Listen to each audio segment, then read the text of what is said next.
Bonjour tout le monde. Nous allons continuer sur le thème B. Est-ce qu'il y a des alternatives au N95? J'aimerais vous présenter M. Patrick Drolet, qui travaille pour la direction des ressources humaines du CIS de Chaudière-Appalaches. Et M. Drolet a fait l'expérimentation d'introduire des masques en élastomère dans différents milieux de santé il y a environ 2-3 semaines. Donc, je vais laisser la parole à M. Patrick Drolet. Merci. Merci beaucoup, M. Tartre. Bonjour à tous. Je suis très heureux de pouvoir faire partie de cette table ronde virtuelle aujourd'hui avec vous. Donc, on va regarder un petit peu le cas qu'on a eu dans le CIS de Chaudière-Appalaches sur le déploiement des APR réutilisables là, de la série C1500 de 3M. Donc, côté plan de présentation, dans un premier temps, je vais vous présenter un petit peu c'est quoi le CIS de Chaudière-Appalaches. Donc, très rapidement, les grandes lignes de l'organisation du déploiement de cette solution-là. Les principaux enjeux et solutions aussi, donc autant là, je l'ai divisé un petit peu par direction ou par service, qu'est-ce qu'on peut retrouver au niveau de la santé, autant au niveau de notre service à nous, de la santé, de la sécurité au travail, de la prévention et contrôle des infections. Des enjeux d'approvisionnement, je pense que j'en impressionnerai pas beaucoup pour vous dire qu'il y avait quelques enjeux d'approvisionnement aussi. Des enjeux de logistique, d'organisation, de distribution, de contamination, on en a parlé là, dans certains cas ce matin aussi. Au niveau des unités de soins, donc la perception aussi des employés, là, je veux vous présenter aussi qu'est-ce qu'il y en est, puis les enjeux qui nous restent toujours à régler, dans le fond, qui sont toujours d'actualité, puis qui vont peut-être augmenter au courant de la saison estivale aussi. Donc, rapidement, le CIS de Chaudière-Appalaches, on parle de 12 000 employés, 800 médecins, 4 hôpitaux principaux, dont l'hôpital de Lévis, l'hôpital de Saint-Georges, l'hôpital de Thetford, celle de Montmagny. On a quelques CHSLD aussi, là, autant publics que privés conventionnés, des CLSC. Et c'est une grande région. Dans certains contextes, le volet de formation, entre autres, là, pouvait être des bonnes distances à parcourir pour aller former ou faire des essais d'ajustement avec les employés. Donc, c'était une réalité qu'on avait aussi là, pour l'établissement.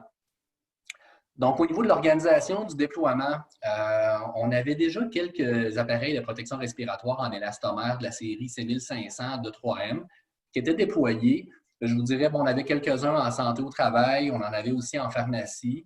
Donc, c'est un produit qu'on connaissait déjà.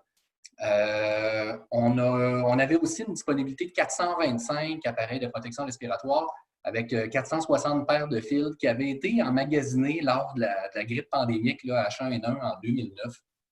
Donc, qu'on a retrouvé le 20 mars. Donc, on avait déjà, dans le fond, cette possibilité-là. C'est peut-être ce qui a facilité, entre autres, le déploiement de cette solution-là par rapport à d'autres, dont les PAPR qu'on parlait tantôt. Donc, on avait déjà un stock possible qui avait été décidé à l'époque. Une prise en charge du dossier par la direction de la logistique. Donc, ça, c'était beaucoup facilitant aussi. On avait un comité de travail multidisciplinaire, donc directeur adjoint des services professionnels, donc pour le volet plus médical, la directrice adjointe logistique, un microbiologiste infectiologue, la prévention et contrôle des infections, service santé-sécurité. Pour avoir un déploiement à court terme d'une solution comme ça, il faut que ça aille assez vite aussi, puis il faut que les différentes directions soient consultées. Une organisation de 12 000 employés, des fois, c'est un petit peu plus... faut concerter plusieurs personnes, plusieurs services dans un délai assez serré, donc c'était nécessaire. On avait un processus intégré aussi multidirection avec différentes procédures pour s'assurer que tout ça roule bien, qui a été développé là, vraiment à court terme, donc par les équipes en place de la direction de la logistique. Puis en date du début de la semaine, du moins, on avait 987 appareils de protection respiratoire en élastomère, donc la série 7500 de 3M avec les filtres qui étaient déployés. Donc, au niveau des principaux enjeux, c'est sûr qu'en ce qui nous concerne, c'est un nouveau type d'équipement, donc un nouveau type d'équipement de protection dans un contexte de soins. Ça arrivait vite au début. Il faut garder en tête que quand on a commencé le déploiement, c'était au même moment où est-ce que le ministère, dans le fond, nous mentionnait que les entreprises du Québec, dans le fond, devaient arrêter aussi. Donc, on est dans le coin du 23, si ma mémoire est bonne. Les références à l'époque, on en avait déjà dans le fond au niveau du Centre pour le contrôle et la prévention des maladies, donc le CDC, c'était déjà positionné sur le sujet. C'est un produit de 3M, donc on avait, c'est sûr, assurément des fiches techniques. On avait beaucoup de renseignements, beaucoup de support aussi. Sylvain Lecoq à la Stase aussi pouvait nous donner un petit coup de pouce. Puis les lignes directrices de l'INSPQ nous permettaient quand même de regarder des alternatives. Là. Donc, ça a été, pour le volet plus décisionnel, là, ça a été facilitant. Tantôt, je vous ai dit qu'on avait plusieurs masques. On avait 425 disponibles avec un enjeu. Donc, on avait uniquement des tailles petites. Donc, c'est sûr que pour un déploiement là, à plus large échelle, c'est un petit peu plus complexe. On a commencé les essais d'ajustement uniquement avec les petits. Puis par la suite, mais on a pu, dans le fond, refaire les essais où, quand c'était criant que la personne n'allait pas être étanche avec un masque petit. Donc, on a fait les moyens et les grands par la suite. Et en ce qui nous concerne, il a fallu adapter le protocole des essais d'ajustement. C'est un équipement qui était moins connu, donc, c'est sûr qu'au niveau de la présentation de l'appareil, on a dû travailler un petit peu plus là-dessus. Même chose au niveau de la mise en place au début, s'assurer des essais d'étanchéité en pression négative, positive. Donc, c'est fait d'une façon différente là, que les masques filtrants, là, les N95 qu'on connaît au niveau de la santé. Puis au niveau du retrait aussi, donc on travaille avec un bioaérosol, on essaie de ne pas toucher donc, la partie faciale, là, la partie avant du respirateur. Donc, il fallait adapter un petit peu là, la formation qui était disponible. Donc, ça a été fait. Un autre enjeu, donc c'est un nombre important d'essais d'ajustement qualitatifs à réaliser. On ne se cachera pas que déployer de nouvelles solutions comme ça, c'est beaucoup d'essais d'ajustement. Donc c'était pas simple. On a eu une super assistance de l'équipe de santé au travail, entre autres. Là, on a plusieurs techniciens là, qui nous ont porté main forte pour pouvoir faire les essais de nos employés. On avait aussi des craintes concernant le désassemblage partiel des appareils de protection respiratoire lors de la décontamination. Donc, on a vu différents équipements là, des ERDM. On va refaire le point tantôt là-dessus aussi. Donc, on avait un enjeu, on avait une crainte qu'à l'origine, le produit n'était pas désassemblé complètement pour le processus de décontamination. Parce qu'on avait une crainte, dans le fond, que le masque ne réussisse pas à perdurer dans le temps, donc que certaines composantes, dans le fond, s'abîment. Et au début du déploiement, on n'avait aucune pièce de remplacement non plus. Donc, c'était un enjeu qu'on avait. Ceci étant dit, on a fait un essai cyclique non destructif de l'appareil. Donc, on a pris chacune des pièces, chacune des composantes, on l'a assemblé, désassemblé 150 fois pour voir, dans le fond, à quoi ça pourrait ressembler. Dans le fond, c'est quoi les points d'usure qu'on pourrait avoir sur un équipement de ce type-là. On savait que c'était un bon produit à l'origine. Il y a quand même peu de composantes. Donc, le joint d'étanchéité faciale est en silicone. Les soupapes sont de bonne qualité. On travaillait, entre autres, avec des équipements qui avaient été fabriqués là, pour les 425 que je vous disais. On travaillait avec des équipements là, qui avaient été fabriqués en 2007. Le test s'est avéré là, très positif. Premier essai d'ajustement. Donc, c'est un premier contact avec ce type d'équipement-là pour plusieurs personnes. On était quand même assez tôt là, dans la pandémie, dans le fond, pour ce type de déploiement-là. Donc, certains employés là, trouvaient ça un peu intense au début. Là. On comprend que la dynamique a changé par la suite. Pas de problème de poids, relativement confortable avec la soupape d'exhalation. Un enjeu de communication. Donc, c'est sûr que répondre au téléphone avec un APR utilisable comme ça, c'est pas super simple. Enjeu avec la clientèle, de pouvoir bien se faire comprendre. Au niveau des médecins qui vont dicter, même chose aussi, dans le fond, c'est un enjeu. Les filtres aussi, on décontamine le boîtier, donc la cassette là, des filtres de cette série-là, 3M, les 7093. Ceci étant dit, l'intérieur, dans le fond, n'est pas décontaminé en soi, donc certains ont soulevé le point. Ceci étant dit, on n'a pas eu de contamination jusqu'à présent avec l'utilisation de ce type d'équipement-là. L'essai d'étanchéité en pression négative positive, très apprécié par les employés, parce que là, c'est clair et net, dans le fond, si le produit est étanche là, sur le visage, du moins pour le joint facial. Mais c'est sûr qu'on voulait faire l'essai d'étanchéité avec les filtres en place, donc il fallait s'assurer que le monde maîtrise bien ce volet-là avant, ce qui est un enjeu pour quelques-uns. Au niveau de la prévention et contrôle des infections, donc on avait un stock limité au début, comme on vous a mentionné. Donc, on a mis en place des unités COVID qui étaient dédiées, dans le fond, pour faciliter ce type de déploiement-là, avec un port en continu, des APR en élastomère dans ces unités-là. On avait aussi un stock limité de masse de procédures, donc c'est un autre enjeu. ce qui nous a permis, du moins, de réaliser le port en continu de l'appareil pour le personnel à temps plein en zone rouge de l'urgence à l'Hôtel-Dieu de Lévis. Donc, ce n'est pas nécessairement à l'origine un enjeu de N95, mais si on a un enjeu de manque de masse de procédure, il faut limiter la consommation aussi. Donc, pendant une période de 2 semaines, les employés là, qui travaillaient sur l'urgence dans la zone rouge à Lévis ont eu à porter là, des masques réutilisables comme ça. Au niveau des approvisionnements, donc un manque d'informations pour en provenance des distributeurs médicaux, c'est pas de la mauvaise foi. Je pense qu'ils étaient surchargés de beaucoup de leur côté aussi. Avec la réalité aussi des allocations faites par le ministère, ça peut être un petit peu plus complexe là, à se procurer certains produits. Donc, on s'est tourné vers les distributeurs industriels qui offraient les produits 3M. Une complexité accrue des commandes chez les distributeurs industriels. Là, on avait des produits en rupture de stock, en allocation. On avait certains distributeurs qui fournissaient leurs clients en priorité, des roulements de stock qui étaient très difficiles, dans le fond, à réussir à avoir quelques APR ou des filtres. On s'est aussi tourné vers les cartouches contre le fluorure d'hydrogène avec les fils P100, donc la version du 7093C qu'on voit comme à droite de l'écran. Parce que ce qu'on voulait avoir, c'est la protection P100 dans le fond du filtre et le boîtier là, qui est plus facilement décontaminable.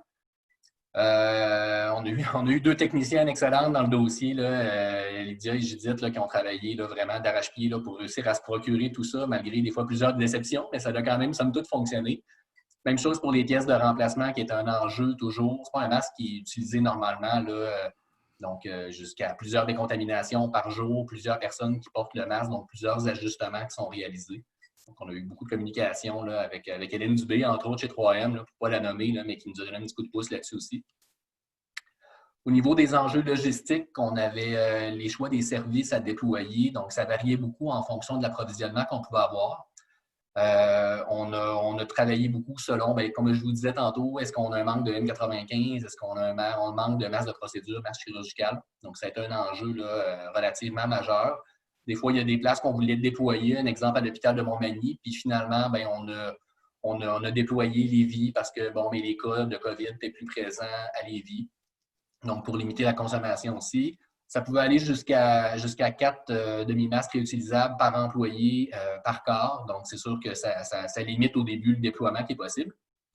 Puis on avait un enjeu aussi de sécurisation des stocks. Donc, des équipements comme ça en grande quantité, c'était une super solution en ce qui nous concerne. On voulait s'assurer de ne pas perdre du matériel ou peut-être pas s'en faire voler non plus. Je ne pense pas que l'humain est nécessairement rendu à ce stade-là, mais on avait un enjeu de sécuriser le tout. Donc, on avait des personnes qui étaient présentes dans des stations de distribution et de récupération des équipements. Donc, s'assurer aussi d'avoir un volet de formation aussi, un petit rappel là, des consignes qui avaient été données là, durant les essais d'ajustement.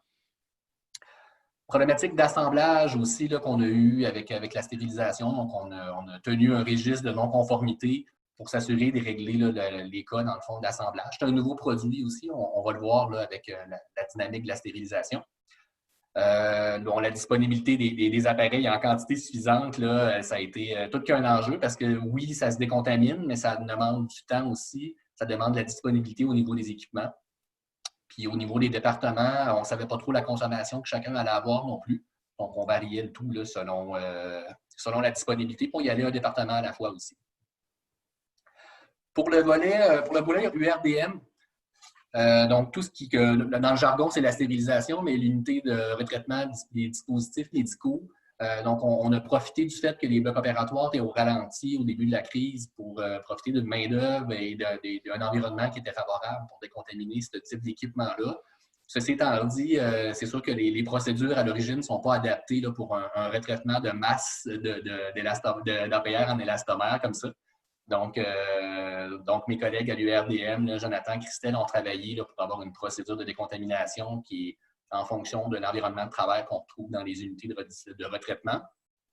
Tantôt, je vous ai dit qu'on avait des enjeux d'assemblage. Donc, on a travaillé avec le contrôle qualité, on a formé les préposés, on a produit une capsule vidéo aussi là, sur le désassemblage, réassemblage, contrôle qualité après. On a un enjeu au niveau des attaches aussi là, qui tiennent là, la coiffe aussi, là, puis la sangle qui vaut le coup. Donc, on travaille fort là, pour avoir des pièces de remplacement sur ce produit-là. C'est peut-être juste la seule pièce de remplacement là, qui s'avère un peu plus complexe pour l'instant à remplacer.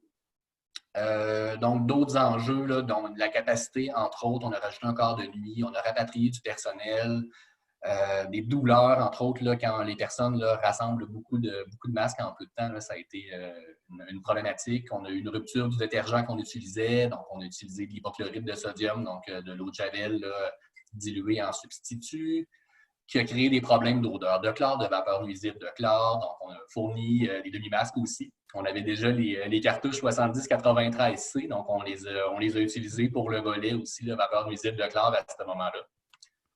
Puis aux unités de soins, bon, mais c'est sûr, on en parlait tantôt aussi, les blessures au visage, à la différence, dans le fond, de la personne qui présentait tantôt là, par rapport à un masque inulé sur mesure. Donc, c'est 3 grandeurs différentes. Puis on a aussi la particularité que les employés, au début, on rentre dans une zone COVID, c'est rouge, ça fait peur. Donc, le monde serrait beaucoup le masque, beaucoup trop le masque. Donc, on a dû faire des rappels que les joints faciales, dans le fond, en silicone, on peut les serrer moins dans le fond, puis ils vont être tout aussi étanches. Puis on a eu l'enjeu de grandeur, donc on a déployé les autres grandeurs. Ça nous a permis aussi de limiter dans le fond les blessures. Les pinces nasales sont plus grosses qu'un N95, là, donc un masque filtrant. Donc le port des lunettes, des fois, cause un enjeu. En continu, sur des quarts de 12 heures, entre autres aux soins intensifs, là, ça peut être assez pénible. Donc, dans certains cas, on alternait. Puis sinon, on diminuait le nombre de quarts consécutifs, là, donc 2-12 heures de suite, c'était suffisant aussi. Puis les prochains enjeux, c'est les enjeux d'approvisionnement. Comme je vous disais tantôt, la petite attache qui s'avère un peu plus complexe. Le nettoyage du joint facial. Donc, des fois, on a des problématiques avec du fond de teint, avec différents types de crèmes, puis on ne veut pas trop alourdir là, le nettoyage. Puis, comme les collègues parlaient tantôt aussi, là, les pansements là, pour. Donc, oui, il y a certains types de crème hydratante, crème barrière, des barrières cutanées comme le Cavillon 3M, là, pour en nommer un parmi tant d'autres, qu'on peut utiliser dans le fond sans essai d'ajustement, mais dès qu'on tombe avec des tegadermes, avec des pansements hydrocolloïdes aussi, pour régler des plaies de pression. Là, on travaille en collaboration avec une infirmière spécialisée de la clinique de plaies complexes de l'Hôtel-Dieu de Lévis pour la compatibilité de tout ça, puis s'assurer que les enjeux de plaies, dans le fond, puissent être réglés aussi. Mais somme toute, ce n'est pas un problème qui est majeur, mais qui est présent, puis qu'on présume qu'il va être un petit peu plus présent avec la chaleur dans certains services qu'on va avoir au courant de l'été. Puis sinon, ça va être encore une autre vague d'essais d'ajustement pour les personnes qui ont des APR, dans le fond, en élastomère, avec le port d'un pansement, donc qui va être nécessaire aussi. On sait que c'est un enjeu qu'on a aussi. Fait que ça termine de mon côté. J'ai peut-être dépassé un petit peu le temps, là, je m'en excuse en espérant que ça a bien répondu aux attentes pour la réunion d'aujourd'hui. Merci infiniment, M. Drolet. Écoutez, votre présentation, c'est un exemple, je pense, d'alternative au niveau des masques, pièces filtrantes N95, donc ça a été tout à fait apprécié.